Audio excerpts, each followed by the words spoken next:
Welcome to This Week in the NFL Week 5 edition. Get ready for some garbage. Alright, Buccaneers, you need to work out that defense. How do you give up 500 yards to a primetime Kirk Cousins? Are we going to have to shed old memes here? And a surprise of all surprises, the Falcons actually lead the NFC South. Certainly this doesn't become permanent, right? It's going to become permanent, isn't it? I really hate international games since the majority of the game happens while I'm at church, but hey, it does boost the international ratings, so there's a reason for the NFL to keep it. Surprise of all surprises, the washed up 40-year-old is still a washed up 40-year-old, and the Vikings are somehow 5-0. Maybe we need to fill out an apology form to Sam Darnold.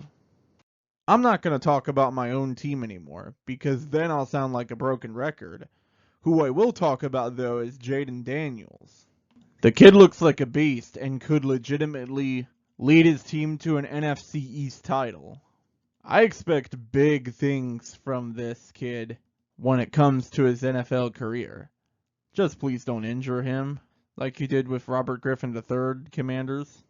It doesn't matter how bad the Jaguars are, it doesn't matter how broken their fans are, and it doesn't matter how good the Colts are.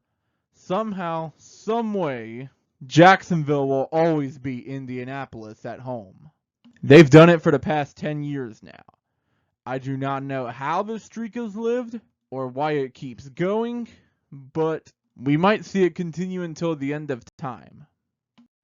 The miracle run by Andy Dalton is over. Such a shame they had to play an actual football team with some semblance of a winning culture. I feel like this could be a rivalry at some point in the NFL. You know, if the Panthers didn't keep tripping over themselves like they always do. This was Diggs' revenge game, let's be real. He had 6 receptions for 82 yards, and while he didn't score a touchdown, he certainly led the receiving crew. And the Texans ended up winning it on a 59-yard field goal. I just accept this loss as a good game and move on if I was Buffalo. Because that's pretty much what this game was.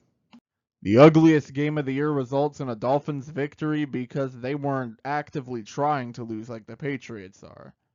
This must have been one of the worst games to watch in history as a Dolphins or Patriots fan, and absolutely hilarious if you were a fan of any other team. At least the Patriots get to see a glimpse of the future next game because they have Drake May in for next game. Rejoice? Okay, Ravens and Bengals, can you two please stop playing the most insane, outrageous, and crazy games this season? You're going to kill your fans with how many heart attacks you give them this season. You two need to sit down and take several heaping bowls of chill pills. Not advocating for drugs, by the way.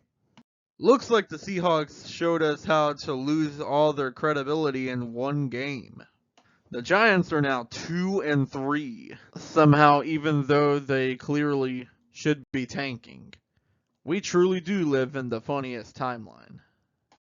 I wouldn't be laughing too much if I were you, 49ers. You also lost to a team that lost by 4 touchdowns last week. The NFC West is definitely not in a good place right now. And that statement applies to the Rams too, as Jordan Love somehow picks up only his first win of the season. The NFC North is looking very, very competitive, and it should be interesting to see who comes out on top there. For the first time in quite some time, the Broncos beat the Raiders. Bo Nix finally had his breakout game, and Pat Surtain had a 100-yard pick six too.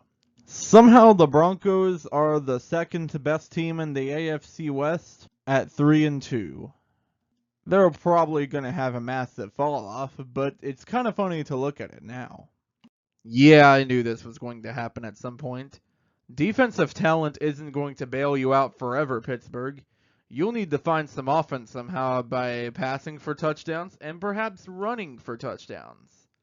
Or you're just going to sit there like a useless bump on a log. That AFC North lead isn't going to be yours forever simply because the other teams around you are stumbling. The Saints have a few positives to take away from this game despite the result on screen. For one, they played a tough game against the best team in the NFL and who is looking for a three-peat. And we got to see a big man interception that turned into a touchdown. That was cool. But the Saints can never have nice things. For one, this is our first loss this season that dipped us below 500. And also, our main quarterback, Derek Carr, got injured, so now we have to roll with a rookie Spencer Rattler who essentially gets thrown to the wolves against a sneakily good Buccaneers defense and a terrible offensive line. How much pain can one franchise take? And that will be all for this video. Thanks for watching, guys. Be sure to like, subscribe, comment, share, ring the bell, and don't forget about John 3:16. And I'll see you next time. Proverbs chapter 19, verse 21. You can make many plans, but the Lord's purpose will prevail. So make sure to keep an eye on which one you're following, because the Lord's purpose and the Lord himself rules over all.